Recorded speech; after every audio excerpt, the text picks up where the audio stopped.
Get ready, John. Look at the camera. We're on YouTube. The show's on video or on podcast, the traditional format. It's 100% Hockey with Millard and Shannon. I need you focused on the camera. I am so focused because I know I don't have to work very hard today. What do you mean? Well, we got Doug MacLean coming on, so I mean, my job will be that fourth line winger that might get 3 minutes. I'll just open the door. My good buddy, Ryan Craig, the newly named head coach of the Vegas Golden Knights, he listens to the podcast all the time. He just loves it when Doug comes on because, as we joke, he rips through names in the first 10 minutes. You don't want to be named in that section, but the flamethrower that he comes out with every show makes us all laugh.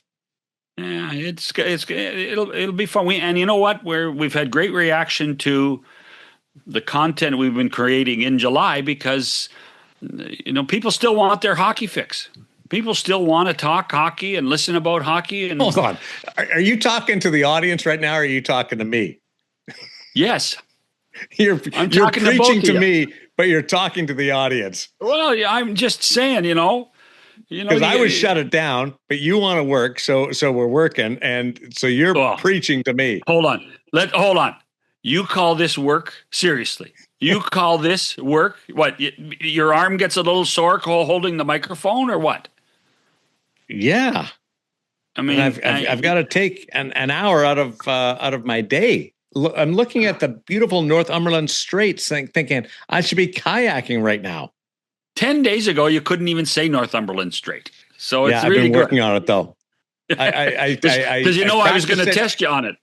I was with Cam Moon on Shed yesterday on Oilers Now, and I spit it out a couple of times. So I felt confident that I was able to. Is your Northumberland straight going to be like our good friends Lower Mainland? Is that what that's going to be? Yes. For right now, they're catching tuna just under the bridge. A couple of weeks ago. Big tuna? Big tuna. Yeah, they catch them right over there. Fish. Wow. Big, huge fish. I want to go out and do that one day. I'm not a fishing guy. In fact, I hate it. But I would go out in the water to fish for tuna just for the day. How do you publicly admit, living on Prince Edward Island in the summertime, admit you hate fishing?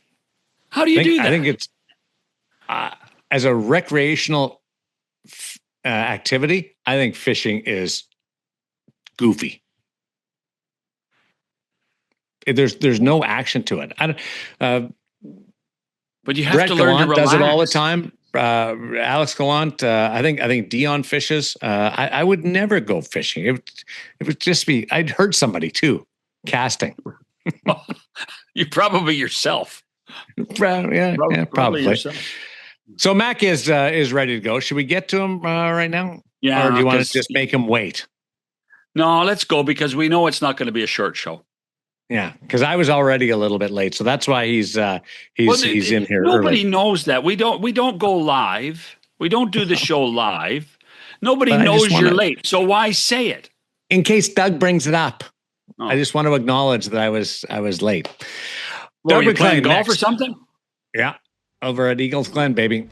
I wasn't very good today. Doug MacLean coming up on 100% Hockey with Millard and Shannon. Face Off Inside the NHL returns, taking you deeper behind the scenes than ever before. See it all from the star-studded Four Nations Face Off tournament. Us against the world, boys. To the adrenaline of the Stanley Cup playoffs. I'm scared of you guys. With candid interviews and backstage access, experience the sacrifice, the rivalries, and the determination that define NHL greatness. Just when I thought last year couldn't be topped, here we are. A new season of Face Off Inside the NHL. Watch now only on Prime Video. I'm diving in here. The preamble before the opening segment with Doug MacLean, it's tough to get started because there's so much chatter as we try to start the conversation. Here's Shanny the deal. And I wait for you. As Shanny and I've been waiting for 40 minutes to go on this show because you're out for your walk. I was playing golf this morning. Oh, okay. Yesterday I was walking. So here's the deal. I'm here in suburban Toronto. You guys are like 500 yards apart. Yeah. And the only way we can get you on the show at the same time is, through the magic of Zoom. Yeah. And I don't know how you do it in the same room. Like, could we do it in the same room, Doug? Well, if we could, we should have just waited till you come over tonight, because I hear you're coming over tonight. Yeah. We're visiting the MacLean estate tonight. I always like when you come because it doesn't affect my wine collection. Because I'm not drinking that. Although Jen can put away some wine. The only thing it costs me is NA beer, and I don't think I have any. Well, you better get down to the liquor store and buy some, big boy. I know. Geez. How are things over there on the south side of Sheldon Beach? It's beautiful. It's been a funny summer. It hasn't been great weather, but it's been good. And we've had no seaweed, but I noticed there's some come in today, which I'm not very happy about, because I push it out and then it goes into the cove. So it goes to more. For those that don't know, Doug has a long running battle against seaweed. And when it piles up, it's the bane of his existence. It's the biggest stress inducer in his life right now. My wife buys seaweed at Costco to eat. Maybe, Doug, you should harvest it and make some money off of it. Dults. They call it dults, don't they? And you got some books behind you. You got Draft Day and Putting Out of Your Mind. Oh, this putting book is amazing. And I told you I bought a $550 putter, Bedard. I told you this, right? I bought this putter in Florida at the PGA store. I had two $100 gift certificates to the PGA store. I'd never spend that much money, but I had $200 gift certificates from my son-in-law, or what is he called now? He's your son-in-law now. Yeah, my son-in-law. This was before he was his son-in-law. He gave me $200 gift certificates. So I buy this putter, and the guy that was the salesman at the PGA store, you got to have this putter. It just suits you perfectly. So then I'm paying at the cash, and I said, I hope this putter works, because the sales guy told me it's the one I definitely need it. And he said, oh, yeah, what's the name? I said, the Bedard. He said, oh, yeah, he's their sales rep. He's the Bedard sales rep. So anyway, that's what I end with. It doesn't go in the hole, but it gets me closer to it, So it's okay. So the book is designed.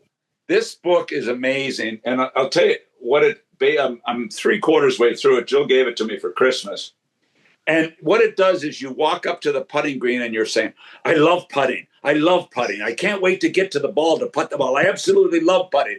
It's the most exciting. I just love putting. So I'm trying to be positive, and that's what the book told me to do. So every time I walk in the green, I just think it. I love putting. And then I miss the putt, and I swear, and I walk off. And then I take a gimme. So that's it. And you've recovered from the wedding? The only thing I found out yesterday, I played golf with Scott Morrison the last 2 days with his buddies, and he takes more gimmies than I do. Really? Oh my God! Yeah. Well, we were. Is he in Doc's neighborhood? We were going toe to toe with no, but we were going toe to toe on the gimmies, he and I. So anyway, we had fun. Nothing improves your putting more than playing with Doc. Oh yeah, 100%. Yeah. Okay, this is inside knowledge, people. We don't know who that is here out in the. Well, I'll tell you who it is. Doc? I'll tell you who it is. Doc? He's a legend. Doc Stanish. Bill Stanish, one of the great orthopedic surgeons in the world. Yeah, and he's out of Halifax, and I play golf with him a lot, and he's just the greatest human being you could ever be around. Incredible. And he's the only one in the foursome that's allowed to call a gimme. He's the only one. That's his role, is he determines the gimmies. So if he's down a stroke or something, that he calls the gimmies for himself, and then I'll pick up as well. So, but this is the interesting thing. This guy was the Team Canada doctor when Ben Johnson was disqualified in the Olympics. Yeah, did you know? In Seoul, and he was interviewed extensively at that time. But he became obviously a great orthopedic surgeon. But he also was the captain of the Dalhousie University hockey team and the captain of the Dalhousie football team in the same season. Have you ever heard of that? That's the kind of athlete he was. Well, and little did I know. And not a big guy. that I got to talk to Bill. No, he's not a big guy, but he's a strong guy. But anyway, he played pee-wee hockey with Paul Henry in Toronto. They were teammates. Really? Wow. I didn't know that. So well, and cool. if memory serves me, the last time I was in Halifax, we drove by the Dell campus. Isn't it the Bill Stanish Arena now? Yes, named in his honor, and so it's well, his cool. honor and his honor and his wallet. You know what really pisses me off though? He's 82 and he shoots in the high 70s. Yeah. Well, that's the gimmies. Yeah. Well, no, he can play. He's a really good golfer, actually, and a great guy to play with. He's tremendously helped my game. Did he write the book on putting then, or what? No, but he is a good putter. But anyway, so going back. What do you think of Connor Bedard's contract? I don't know. How do you figure it out now? It's 15 million. It's 18 million. I mean, I don't know. It's only 5 years. Yeah. Well, you pay a premium and you don't get term anymore. How do you not get the 7 years? If you're going to pay, and the same thing with Philly, 18 million for Carlson, and you end up with 5 years. Why not get the 7 if you're going to pay the premium like that? Obviously, the agents wouldn't give in on it. I like all of a sudden more player control for their futures. The players have really taken charge, and it's all about the 2004 lockout when we gave up. We had to get the cap. Gary desperately had to get the cap. No doubt about that. The league was in shambles, financial disarray. He had to get the cap, and he gave up the free agency 7 years. I mean, it has come back to be the biggest issue for every GM in the league is at 7 years from your entry level, 4 years after your entry level, you're an unrestricted free agent. And it's become the McDavid. It's everybody is being affected by it. And now everybody's racing to try to sign these young guys to the longest contracts they can possibly get them signed to save down the road. I mean, cap's going to 120. I don't know how many teams can afford to go to 120. I looked at Detroit the other day. Detroit Red Wings were 10 million below the cap this year. 10 million below the cap. The Detroit Red Wings. And I wondered, how did they get away with that, in that market and haven't made the playoffs in 10 years? How do you get away with that? Like in Columbus, they were yelling at me because we weren't at the cap, So anyway, there's lots of challenges. There's still teams losing money. I heard the other day there's 6 plus teams in the league not cash flowing, and yet people are going to pay over $2 billion for a expansion team. But let's go back to the cap thing because I mean, you don't have to spend the cap. No, you don't have to. I mean, but the Carolina perception won is without it. Well, but the perception is if you don't spend the cap, you're not trying hard enough. Well, what it is it's become, as you know, in any article you read today, but we used to read about players and we used to read about organizations and GMs and trade. Now all you read about is the cap, where everybody is on the cap. And there's extreme pressure in markets because of the ticket prices to spend to the cap. There's pressure in the markets. There's no denying that. Carolina, they didn't. What were they at this year? What was their number? They were 10 below, weren't they? Yeah. I think so, yeah. And Dundon is a sort of owner that, based on what I'm seeing going on in Portland with the NBA team and with his kids all on the cup, he doesn't care. He doesn't care, and he runs the team.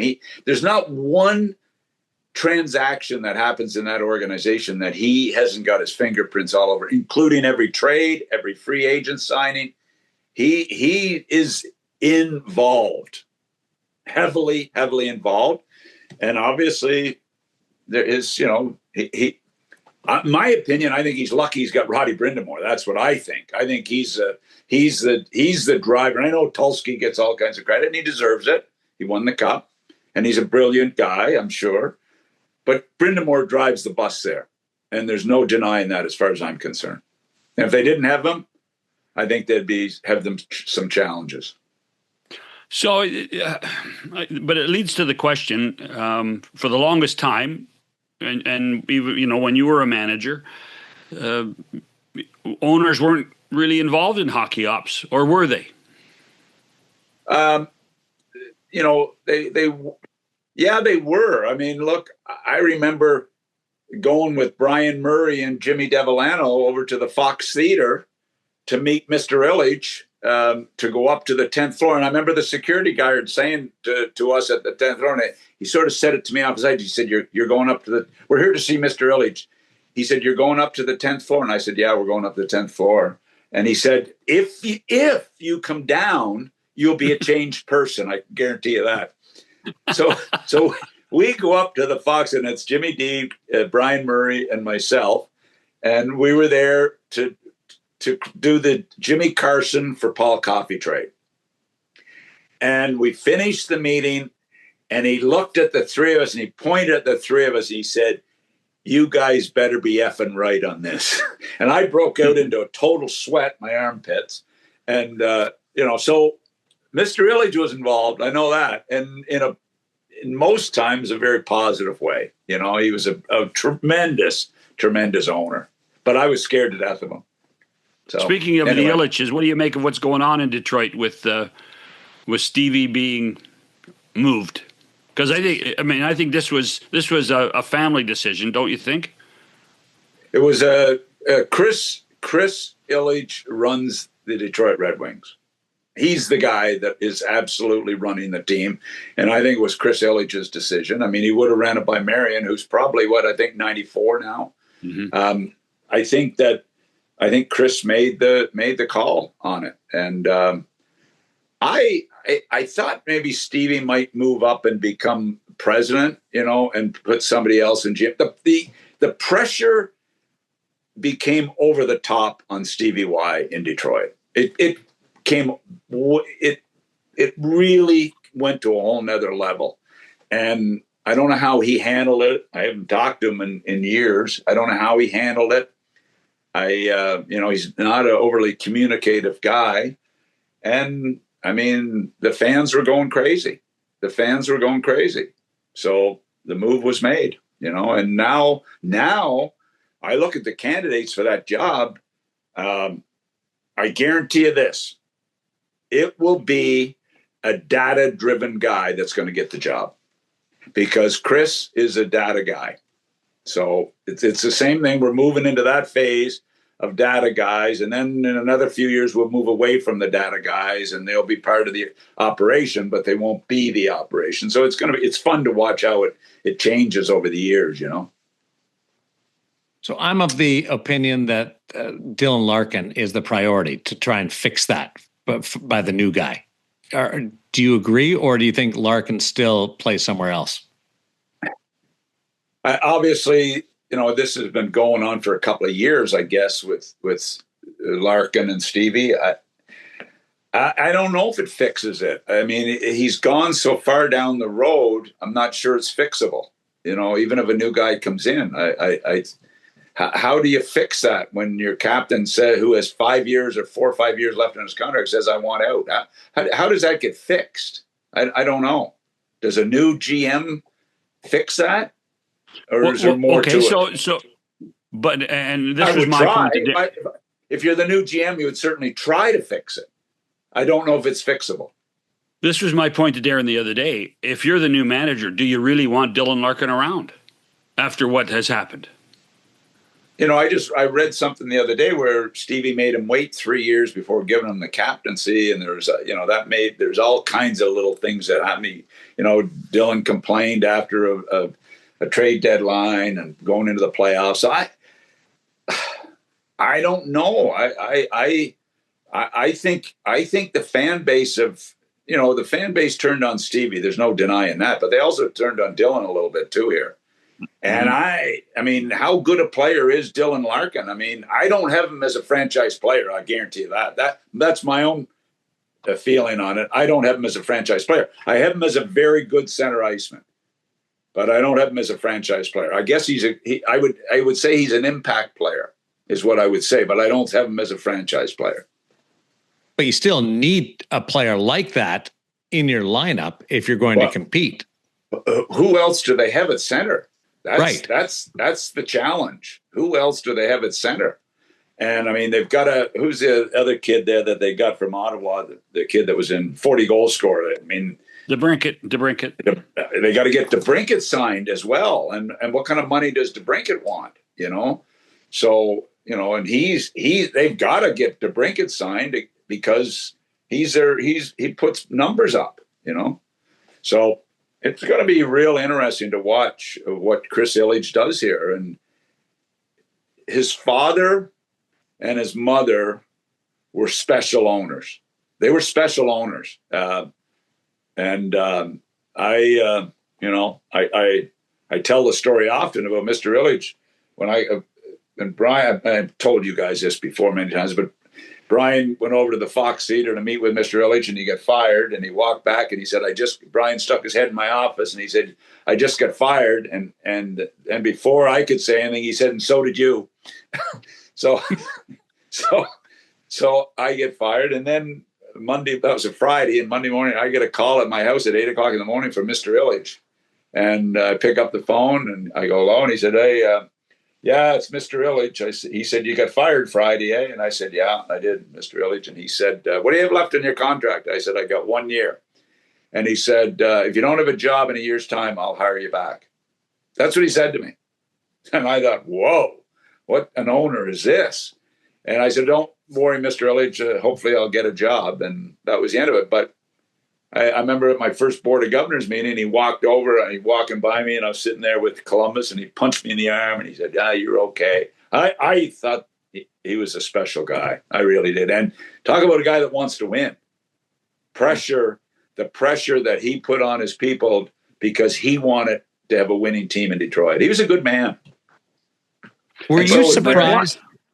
Marion, one time I'm driving in my car I was going through Maine, going back to Detroit, and I get a call from Mrs. Ilitch on my car phone. Remember the big car phones you had? Yeah. She said, Doug, this is Marion calling. And I said, hi, Marion, how are you? Can you tell me why I would have bought Paul Coffey 22 pairs of skates last year? That's how that's how involved she was. 22. I said, Mrs. Ilitch, he really likes stiff skates. And he would get a new pair of skates and he'd have the trainer stitch them right out of the box to make them even stiffer. And I said, I hate to say anything to Koff because he is the best skater in the NHL. But he went through 22 pairs of skates with the Red Wings. That's how she was on the budget, I'll tell you. So anyway, that was it. Were you surprised that Stevie Y fell out of favor,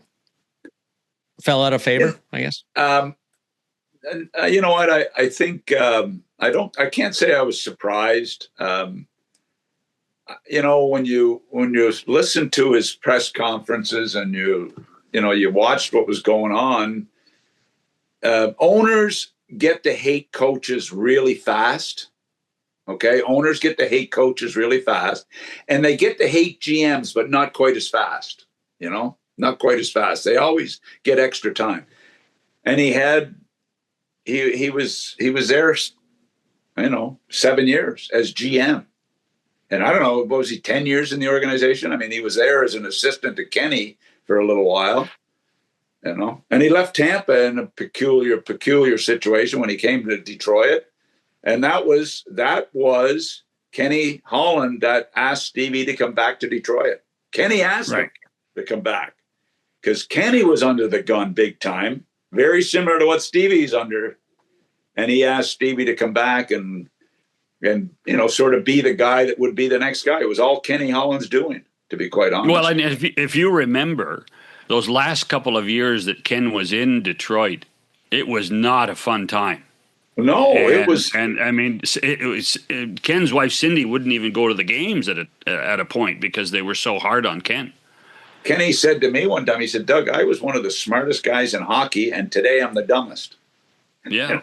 According to the fans. It was big time pressure, no denying that. But and that's where we've all changed. Like, look, even when Kenny was in Edmonton, the pressure in Edmonton and the owner in Edmonton and the craziness that surrounds some of these teams, it's unbelievable. The story. Why? My problem is I hear too much. I hear too much. That's my problem. So why haven't the Red Wings been better? I mean, seriously. I'll tell you one reason why haven't been better is because the lottery has been unbelievably unkind to the Detroit Red Wings. They've never picked. You look at their draft history, where they've picked and how bad they've been. And it used to be, that's one of the problems with being a GM today is the lottery. In the old days, you could build a team through the draft. You could build. Now, I mean, Columbus Blue Jackets haven't won a lottery in 25 years. Yeah. Detroit Red Wings. Vancouver, same thing. Right. Check their lottery. The results of the lottery have been unkind to the Red Wings. They really have. So, then you see the Islanders go from 11th to 1, and then it pushes everybody down. It's just different. And it's made the GM's job a lot tougher because you got to go into the lottery praying you're going to end up, with a good pick, That's why John Chayka is already a genius in Toronto. But maybe in your opinion he is. He's not mine, but we'll see. What is your opinion? You know what? The moves they've made have been interesting. I think they're, you've got to take some gambles with where they are. And they've, to me, the Radish, Bobrovsky could be good moves, but they could be disastrous moves. So it's going to play out and see. Everybody's saying how improved they are, and I'm thinking, okay, just a minute. This time last year, I was listening to Dakota Johnson's going to be a great help to us, and this plugger's going to be a Dakota Joshua. Dakota Joshua. Joshua, I call him the other way, backwards. And you got he's going to be a big plus, and this is going to change our team. Our bottom six looks so much better, and all of a sudden their bottom six couldn't play. So now we'll see what this new bottom six, the Teddy Brugers, and see what this new bottom six looks like. See what their goaltending is going to be like. So I don't know. I think it's a real. I mean, I think they're going to be in tough to make the playoffs again. I really do. But pause and we'll come back. They're trying. More with Doug MacLean on 100% Hockey with Millard and Shannon. Stay with us. With the NHL app, you can listen to every NHL game right from your phone. And with home and away broadcast feeds, you choose your way to listen. And he scores! Whether you're at work, at the gym, or stuck in traffic, the NHL app puts you right in the action all season long. Every team, every game, everywhere you go. Download the NHL app and never miss a moment. Hey, you mentioned the names on the Stanley Cup a little while ago. Do you want to offer your opinion on what Carolina did? It is kind of bizarre to me. I don't care what they do with the names as long as the people that were involved in the organization who should be on there are on there. Okay. But to take people off and put your 5-year-old son on there doesn't make a lot of sense to me. He's the owner. He can do whatever he wants. You got to know. I was surprised you were allowed to do it. Yeah. Well, no. You were allowed to do it because the commissioner allowed it to happen. There's 52 names that go on the Stanley Cup. Right. And the commissioner has to approve the list. Yeah. The commissioner approves the list. So I was surprised the commissioner approved that list. So was I. And I didn't know the commissioner approved it. I knew that the 52 names, but I didn't know the commissioner approved it. So I just, Gary's in tough because it's an owner and the owners are Gary's bosses. Sometimes we don't always think that way, but they are.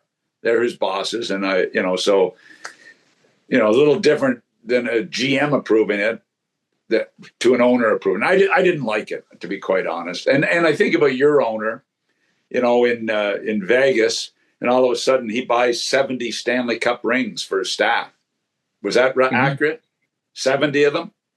I don't know what the number was, but a lot of us received Stanley Cup rings, right? Which I thought was very generous of him to give his staff, reward his staff for winning a Stanley Cup.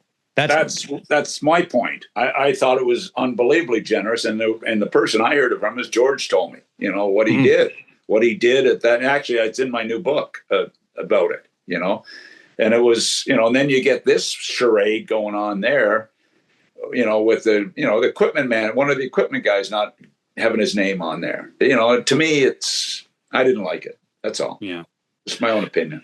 The other thing you talked about, you kind of buried in the first half of the show was expansion. Expansion's coming. We all know it's coming. They've already got a close to an MOU with the guys in Houston, and we'll know in 6 months. But we're Houston far or from Austin, just right? Well, it's Houston, Darren. We talked about but it's before. Austin or Houston officially at this point. Yeah. But it's Houston. It's Houston. It's Houston. And when can they announce Houston and Atlanta? When can they announce them? I mean, Houston needs a building. Well, so does Atlanta. Right. Both of them need buildings. And so when can they announce it? How long does it take to get the shovels in the ground and build a new building? Is it going to be 3 or 4 years before this happens? Probably. But I keep hearing that the expansion will occur in 2030. So like the 2030-31 season is when expansion is supposed to occur. You think 2 teams will come in at that point, or will they come in back-to-back seasons? Well, I think that's semantics to me. 2 teams are coming soon. I mean, I've said this before. I think we're going to end up at 36. I really do. So here, think about this. The last time we had expansion, Nashville come in by themselves. Yeah. Atlanta come in by themselves, and then they put us in Minnesota together. Yeah. Which was a joke. Okay, it was a joke. And why do you say it was a joke? Why was it a joke? It was a drafting of players. It was a joke because of what we had to pick from, and how the talent had been taken by Nashville and Atlanta, and then we're coming in as 3-4 together in a couple of years later. I mean, that player pool was like limited, and it was a joke. And then they smartened up, and they put Vegas in by themselves, and then they put Seattle in by themselves. And, Vegas have changed the whole, and Gary Bettman right in the Board of Governors meeting, I was told, said, we can't do what we did to Minnesota and Columbus. We gotta, these guys are paying $500 million. We've got to help them. And he told people that. And I'll tell you another thing. One will only come in at a time, because that way each team only has to give up 1 player. That's why it'll come as 1. So I don't believe they'll ever do 2 again at the same time. I really don't. That's just my own opinion.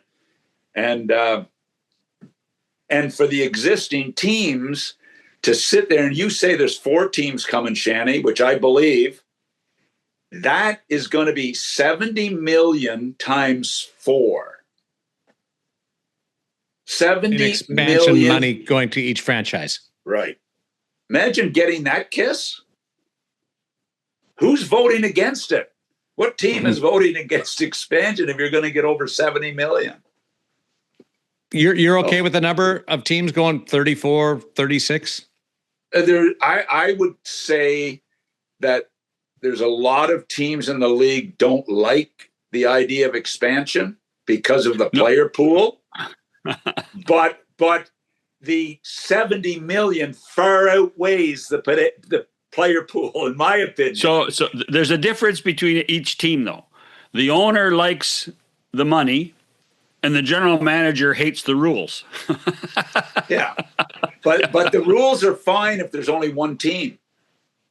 But when you've got two, seriously, think of us in Minnesota coming in. It was Bill Daly phoned us during the expansion draft, Reiser and myself, because it was a mockery, because all we were doing was taking as many free agents as we could take, because we had to pick somebody from each team. So we'd take an unrestricted free agent.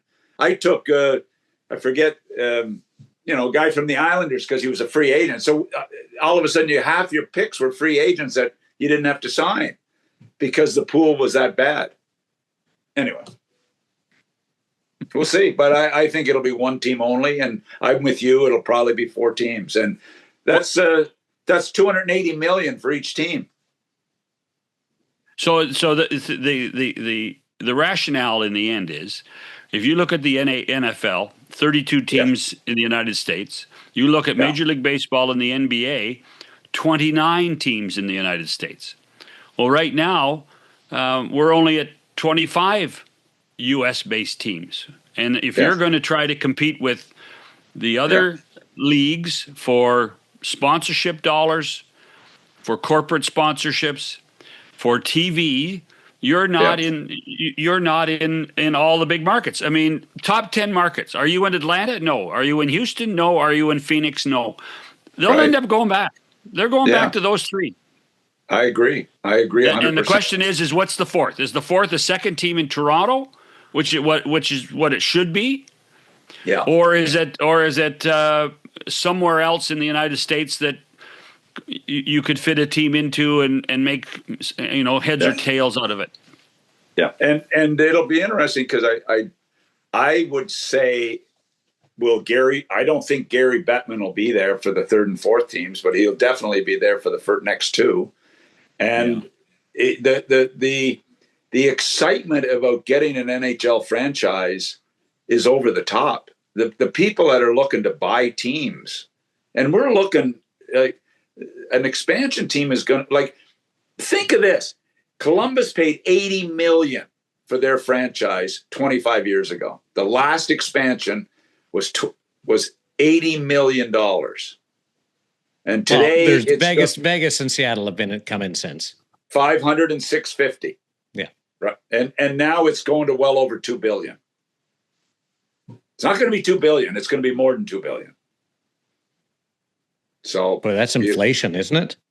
That's well. Look what the NBA team is going to cost in Vegas. Look what the NBA team is going to cost in Seattle. $7 billion. Right. Yeah. So it's just hockey's a steal. Yeah, and there's lots of people that want teams. So I think it's an amazing time for the NHL. Not considering the player pool, it's an amazing time for the NHL. But I would love to know, when I was in the NHL as a GM, there was 17 teams losing money. 17. And that was the whole lockout, 2005. That's where it all, that's how many teams were losing money. And I would love to know today how many teams are not cash flowing in the NHL. Because I guarantee you there's a number of them. But not 17 anymore, Doug. No, not even close. But is there 5 to 8? Probably. I don't know, somewhere in there, probably. I don't know the real number, but I guarantee you there's teams losing. So anyway, fun time. Gary's done a masterful job for the owners. He really has. So, well, hold on. We started this conversation about 45 minutes ago, bitching and complaining about free agency at 26. Yeah. So I wasn't bitching about it. I was just saying that's what it is, and that's caused a lot of heartburn for a lot of GMs. And Gary said it right to me, because I phoned him the day it happened. I said, Gary, please tell. I was walking on Shelton Beach right outside here, and I said, Gary, please tell me that that's not true. What I just heard, that we've got the cap, but we're 7 years free agents. And because I had Nash coming up a year from then. I said, please tell me that's not true. And he said, yep, that's true. The league will look after you for 7 years, and after that, you're on your own. And that's exactly. He was 100% accurate in his comment to me. And guys, it's been great for the players, and it's been hard on the GM's heads.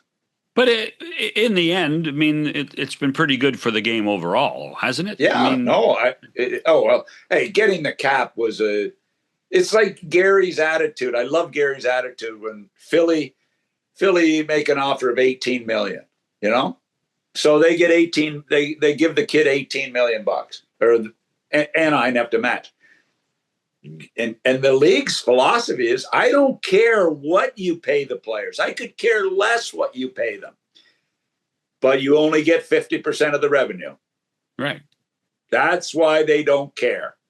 In the old days, they used to grind us when we go into a meeting. They'd put your team up on the board, and they'd see the bad contracts every team had when we were preparing for the lockout. And they would go through everybody's roster, and I'd be sitting there squirming because your owner's sitting next to you. And he's saying how bad, look at these bad contracts. Look at how pathetic these contracts are. And he was right.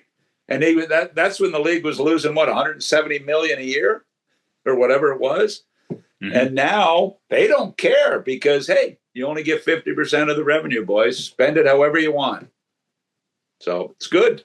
The cap's been good for lots of people. What's the biggest story that you're following in this offseason? Player, organization?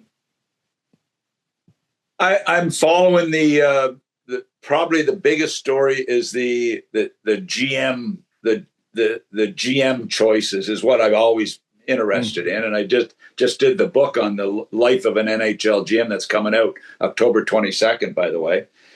The uncensored game day, the uncensored life of an NHL general manager. So I'm really intrigued by the changeover. I mean, the data-driven GMs have become, in vogue right now. Tulski's been a big part of that. CMAC is a guy I talked a lot to during Chris McFarland when I was doing draft day, because he had worked for me for 11 years in Columbus as our hockey ops guy. CMAC is not a data-driven GM, but he is a GM that uses data effectively, as does the good GMs. They all use it effectively, and some have it held in more high esteem. So now we're moving to this data-driven thing because the owners, the bulk of owners in the NHL are the data-driven people. That's how they run their companies. So they love it. And that's where the changes come. So it's interesting to follow and how successful it's going to be. How successful is Sonny going to be in Jersey? Bill Zito's not a data. Bill Zito uses data the same as George McPhee and Kelly McCrimmon use data. They use it effectively. They use it in the decision-making process. But they wouldn't call themselves as data guys, but they certainly believe strongly in it. And that's what every GM should believe in. You should believe in data. It's a great tool to use in player evaluation. Nothing wrong with it, So I'm intrigued by that. And I watch what CMAC's doing in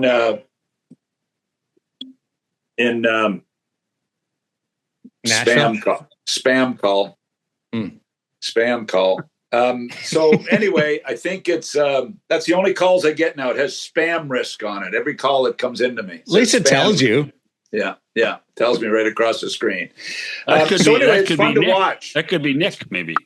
Yeah, it's fun to watch the whole thing. How it's unfolded. The role of the GM. I'm intrigued by it. Chris McFarland did well. You're a guy that you sort of launched his career. Well, Jimmy Clark launched his career, and I remember Jimmy telling me that he had this young guy, 29-year-old, applying for a job with us. He was working sort of part-time in the NHL office because he was doing his law degree at Pace University. I said, Pace University? That's less known than Prince Edward, UPEI, for God's sake. So what's Pace University? Anyway, he got his degree from their law degree. But anyway, CMAC was with us 11 years, and he was terrific. And then he got moved out in Columbus. They I guess it was Housen or whoever came in wanted him out, or was it Kekalainen? It might have been Kekalainen that movie. And JD got C-Mac, helped C-Mac get the job with Joe Sakic in Colorado. Went there and did a real good job, and now he gets his own team. He's a good man. Good man. He was a worker, 7:30. We're coming over. That's good. I haven't been given a time, but whatever's good with you guys, Okay. I don't want a late night, but now that you've quit drinking, there's no more late nights, I can't and make it, a guys. lot less fun, Shanny. He's not even close to as much fun as he used to be. Very serious, very serious. We should record tonight as an encore presentation. Anyway, I like the Sanford hat. Obviously, we've got to discuss that. That's our friend Mike Roberts, a great friend of ours. Mike Roberts' son's company. He and Drew Summers have started this putter company, and I have the same, attire as, and I've worn it on Kiprio's show. Remember the time in the Kiprio show when I wore the Titleist hat? Yeah. And Nick said, "Oh, by the way, we just got a call. Titleist would like you to take the hat off." We're trying to help out our friends here. We're trying to help out our buddies, right? They didn't like my game, Titleist. They didn't want me wearing their attire. So you're different. You've got the Sanford stuff on. So that's great. I love it. Great putter. Great putter. Yeah, they need to deliver 3 now based on today. So, Shanny, you don't even have the swag yet. Guys, thanks a lot for having that's me a good point. After all I've done for Mike Roberts, after all I've done for him, Yeah, exactly. Yeah. And guys, I really appreciate you having me on. Thanks, buddy. You're welcome anytime. You can come by here and you can do Thursday show too. No, here's the deal, because we're going to be tired in October because Doug's going to want to be on every week to sell books. So it's that's the fact. I don't turn a podcast down now because I know I'm going to need them in October. Okay, one final. By the way, draft day is still.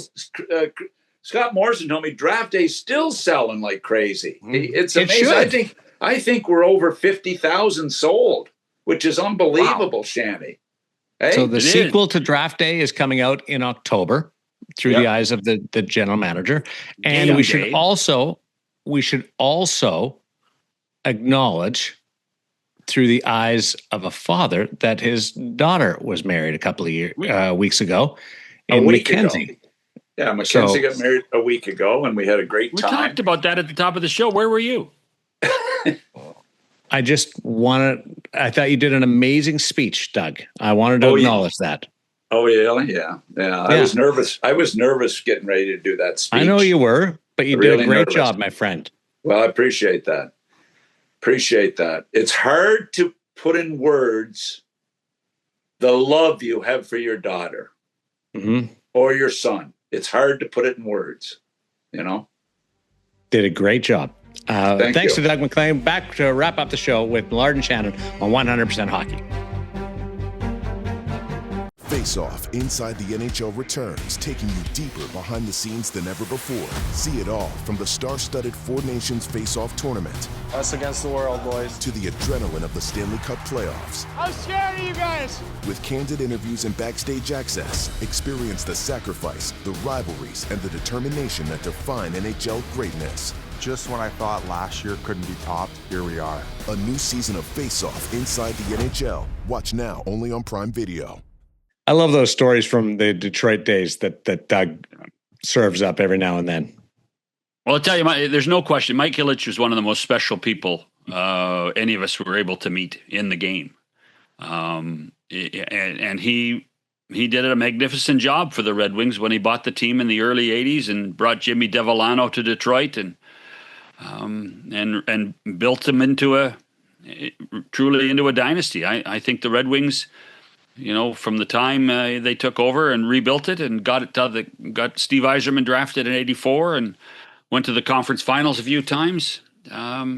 They became a factor in the NHL, and Mike Ilitch deserves a ton of credit for bringing the Red Wings back from the abyss, because they were not very good for a long period of time. Jimmy Devellano's still there. Yeah, I know. Yeah, he's a legend too. But that speaks to the trust that the Ilitch family have in Jimmy D as an advisor. It truly is. So, where do you think they go with their manager position? Are you with Doug? When you look there are former GMs out there or hockey like executives. Who? Brendan Shanahan, Doug Armstrong. I mean, Doug Armstrong was a former manager. I think Brendan, if he goes back into working for a club, I don't think he's a manager. I think he's a president, and then he would have to bring somebody in. So when you're hiring Brendan, you're hiring two people for the position. Certainly Doug Armstrong would be there. The fascination for me is that both Brendan and Doug are very good friends of Steve Yzerman's, very good friends. And one with a former teammate, the other one worked closely with him for Hockey Canada during Olympics. So does that mean that, they would have to get Steve's blessing in order to be part of it? I don't know. I mean, the whole concept of analytics makes a ton of sense. I'm not sure I agree with it completely. Are you starting over if you hire a numbers person? I think you're starting over. I think you're starting over anyway. You do? I think, yeah. I think this is an amazing admission of what the last 9 years have been about. And does this? I don't see it that way, but that's an interesting angle that you're taking. Everybody, if you hire a new manager, that manager should have the right to go put his own imprint on the franchise. And so maybe somebody can come in and like the talent that they have and turn it around. But there's enough players on this roster that have been such disappointments as free agents that you look at it and say, gosh, how far away are we? How does this change everything? So Buffalo went on a run when they changed managers. Now their surge occurred at the tail end of Kevin Adams' tenure. But do you think that the change in manager in Detroit without the large shadow of Steve Yzerman offers a little more opportunity for those players in that room to breathe without the legend looking over their shoulder? Well, here's the thing. Steve's going to be in the organization, so you do wonder if the shadow is a factor. I mean, by comparison, look what they did to Lou Lamoriello. They moved Lou out, put him in a different building with his office. He's not even at the arena anymore. So Matthew Darch had a chance to rebuild the organization in his own likeness. I'm thinking more players. There's separation here now. But you could do the comparison to Buffalo. Jarmo Kekalainen came in and basically had 50 games to look at what the organization was doing and what they were like before you implement a business plan at the end of the season, at the at the draft, at free agency. Well, the draft and the business plan was supposed to be in place for the sake of argument for the Red Wings on the 15th of April. Well, so they've basically lost a year. In my opinion, they have lost a year of planning by putting a new manager in place after July 1st. So everything Steve stood for, everything Steve wanted to do, and Steve, the quote unquote Yzer plan, has been put on the shelf. So I don't know how you can't feel that it's almost a restart in Detroit at some point. It's going to be difficult now. I'm more optimistic that there's playoffs are within reach. I don't see it. Now they need to fix the Larkin thing, and they need a. Well, they haven't, but they haven't fixed the Larkin thing yet. No, they haven't. But they need to fix it. And I mean, they need to keep him within. I think they need to keep Larkin within the organization. Well, let me ask you this: add on to it with what has gone on and the fact that day-to-day operations, Steve's still there helping out. Do you think Dylan Larkin comes to camp? Yeah. Because who knows when the manager can do a deal? Yeah, he's got to be. If he's not traded, he's going to come back. He may not be the captain like that. Yeah. That changes everything. But I think you can certainly find a way to bring him into camp. He wants to come to camp. He wants to be paid, and there's no guarantee that a trade, if it hasn't happened by September, then you got to be realistic about it. Yeah. I wouldn't be giving up that kind of coin. It was interesting to hear Doug's when you asked him what he thought the biggest story of the summer is, and obviously it's the Detroit situation is top of mind. But what has happened with all the sound and fury of the offer sheet and the Red Wings situation and a few of the other trades that have occurred is that the story of Mike Babcock at Edmonton has kind of disappeared. And for the time being, well, that story doesn't really go until camp starts. Right. For the time being, there's no murmurs. It's just accepted now that Mike's going to be there, and we'll see what happens in September. So it's he'll get to camp this time. Yes, he will. He will get to camp. That's a good point. And it only needs to coach 4 exhibition games, so it's good. That's right. 84 games this year. Yes, sir. You get paid by the game? Nope. Oh, nope. Too bad. Doesn't matter. I like doing it. I want to do every game. I love working. I know you do. Except for in the summer. Except this show, yeah. No, I love this show too. I really love this show. This is a passion project for me. Until the royalty check's coming in, then I'll really embrace it. But no, this is a passion project. But I love working the games. You're getting paid for this show. What are you talking about? You make it sound like you're not getting paid. What are you talking about? Just wanted to make sure. U.S. funds too, buddy. U.S. funds. Love that. Don't tell anybody, okay? I didn't. It was just us. Okay, good. I got to go get ready because I got a big night over at the MacLeans tonight. Yeah, all right. Well, you'll be, if dinner's at 7:30, you'll be home at 8:15. That's good. Well, and I know I can stumble home. Because she will kick you out. He won't. So if the tide's out, it'll shorten the trip home by 4 minutes. Just take that 4 minutes. It's right across 4 minutes. That's a traffic jam in Summerside. It is. Talk to everybody next time on 100% Hockey with Millard and Shannon.